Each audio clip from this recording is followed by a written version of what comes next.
Alright all, here is a complete combat guide for you to understand the basics of Nioh and how to dominate Nioh. Let's talk about the skills needed to actually progress and to have a huge success in this game. Universal skills are of the utmost importance that you learn them immediately. Grappling skill can be learned in the learn skills section of any weapon, is the first one that you can see, and the sneak attack skill can be learned in the ninja section.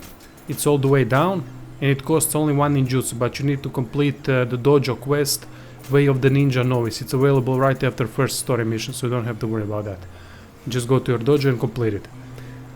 What I've learned so far is that combo finishers are extremely relevant and extremely useful. What is a combo finisher? Combo finisher is when you use triangle to finish a combo that you started by pressing your square button. So you can finish the combo on any press on a square button. You can go with one square, then finish with triangle. 2 squares triangle, 3 square triangle, and so on. Another skill that has proved very useful is a skill called Living Water. It is available in under any weapon type skill section, and it replenishes your ki after a successful dodge. So it's the same thing as it is with pressing R1 button after an attack to recover your ki pulse. It is the same thing that you can do with the dash, which is extremely useful. Why? Because when you're pressing an R1 button, nothing really happens. It's an additional button input that you need to press that helps you with not except that you're recovering your ki pulse. But if you're using it with a dodge button, that means you're doing 2 very useful things in one button press. So it will save your time, it will save you frustration when you're doing these things. It's very helpful. Try to master that. It's way better than doing it with R1. Now I'll talk about fighting some tougher enemies. Always try to surprise your opponents, bigger or smaller ones, with a sneak attack. Sneak attacks are extremely important because they deal huge amount of damage from behind, obviously. Sometimes it will leave them completely defenseless and their ki will drop very fast, which will make them an easier target for you. What I've learned so far is that against tougher opponents, faster styles work better, faster stances that is. And always try to circle around when you're fighting them. I usually circle to their right side, it helps me better for some reason. That's the first thing, circle, so when they start an attack, you then dodge it. Because you're already halfway around them, and when you dodge it, you'll be completely around them, which will at least give you a couple of attacks in, couple of free attacks in. These tougher enemies, yokai, that are extremely tough, can be dealt with by simply being very methodical. Try to learn their attack patterns, and what you need to do is wait for them to initiate an attack. Staying first on a middle distance. By staying on a middle distance, you're provoking them to start attacking, and when they start attacking, you just wait for them to miss and then strike back with an attack of your own, while also circling around and dodging in the meantime. It works with any enemy so far in the game. Dodging straight backwards doesn't work. Try to get it out of your system, because it's a very problematic thing if you're up against spear wielding enemies. Spear wielding enemies will catch you off guard even when you're dodging backwards. So always try to go for the side. By fighting stronger enemies, memorizing their attack patterns is a huge thing, and while you're in the middle distance, it will give you a huge amount of time to prepare for their attacks and to think what you can do with it. You don't even have to attack back. You can just wait back and see what happens and memorize their attack patterns and then use it later on. Just be slow, don't rush in. If you rush in, you're fucked. One more thing that is extremely useful, and I forgot to mention it, is the use of long-range weapons. Long-range weapons can make an easy work out of any unaware enemy. Just watch through this video what I managed to accomplish with only long-range weapons. You can use them even against the tougher yokai, and you will immediately leave them out of ki and stun them if you do a headshot. Always aim for their heads against any enemy, and if you have a yellow crosshair, it means you're going to do a lot more damage. Try to aim always for a yellow crosshair. The More you are away from the target, the more chances the yellow crosshair will appear. I think it measures the distance. The more the distance is, the more the damage you will do. Red one will also do a lot of damage, and sometimes you have no ability to make enough distance between you and your enemy in order to get the yellow one, so use the red one.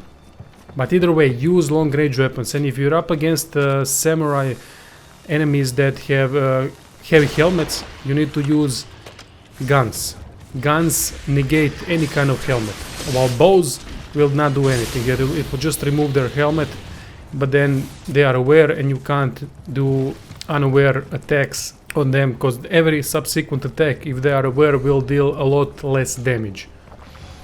Two main styles in the game are faster and slower but tankier style. Faster style is for people that want to play like ninjas, constantly dashing around, not using block too much, but getting behind an enemy's back and then dishing out huge amounts of damage. While the samurai style, the upfront style, is more for guys wearing tankier armor and having a huge equipment weight, and they are not up for dashing. They just want to block the attacks initially and then strike back with attack of their own. They also have a huge resistance to damage, so they can take a lot more damage, unlike a ninja who can dash a lot, but when he gets hit, it hurts. It's up to you what you prefer. Both styles are fantastic and fun. You can even switch between them. As the weapons, use always weapon with a large range like a spear with additional weapon like a katana. It always works. Additional skills are ninjutsu and omnio magic. It's up to you what you want to choose. Ninjutsu is based on tools and being invisible. At least that's how I've used it so far. It's fantastically fun. Well, I have no idea how omnio magic works, but I know it imbues your weapon with different type of elements like fire, ice and whatnot, which is extremely potent against any kind of enemy. It's up to you what you prefer. If you're going for a tankier style, obviously only heavy armor works with blocks. If you're going for a lighter version, then go for medium or light armor and a lot of dashing. Let's talk now a bit about the stances. Difference between stances are the movesets, obviously, the speed, the key usage, and some specific actions. If you want to play with a low stance, that means you want to be able to dodge out of the way in every situation, because when you're in a low stance, your attacks will do less damage than in a medium or high stance, but your dashing and your key usage will be minimal. Doesn't matter if you strike or dash or do whatever you want, it will be minimal. In a medium stance, that is the stance that I prefer in most ways, you will be mostly focusing on a normal combat with normal usage of attacks and everything, because it is exactly that, a normal stance, a balanced stance that will deal more damage than in a low stance, and it will be faster than high stance. Also, a specific moveset that goes for a mid stance is the parry. Parry is really hard to do in the game, but with a lot of practice you can master it, as you can master anything in the game. As for the high stance, it is a stance that deals the most damage, but it has the highest key usage and it has the slowest attacks. High stance is, in my opinion, completely useless against bosses, because bosses tend to put their strikes really fast in combos and they don't give you enough time to put such attacks at work. To recap everything said, first and foremost, use your long range weapons. It will make for some easy kills and clear the area so that you can fight the bigger guys more easily, and you can also damage the bigger guys significantly by aiming at their heads constantly. Enemies tend to deplete their key meters very fast, so that's why it's always a good idea to be methodical and slow. Let them punch themselves out, and it will give you a lot of space to slash them in. One thing that I forgot to mention is that if an enemy is out of their key, you can just strike them once and then they will stumble. And when they're in their stumbling stance, when they are crouching, you can just press your triangle button and you will then grapple them. That's the skill that I was explaining at the beginning of the video. And with the grapple, you're actually doing a finisher move that is really devastating. It's a basis of any kind of success in the game, to make your enemies deplete their key meters and then smashing them to pieces with your finisher moves. You can use finishers on any enemy that exists from that I can remember. Switching stances is also important. It's up to you what you prefer, but use quicker ones for tougher enemies, bigger enemies, and use the high one for weaker enemies, because that way you will dispatch them more quickly without getting those little nicks and bruises that will make you waste an elixir on that. Use your items as well if you can.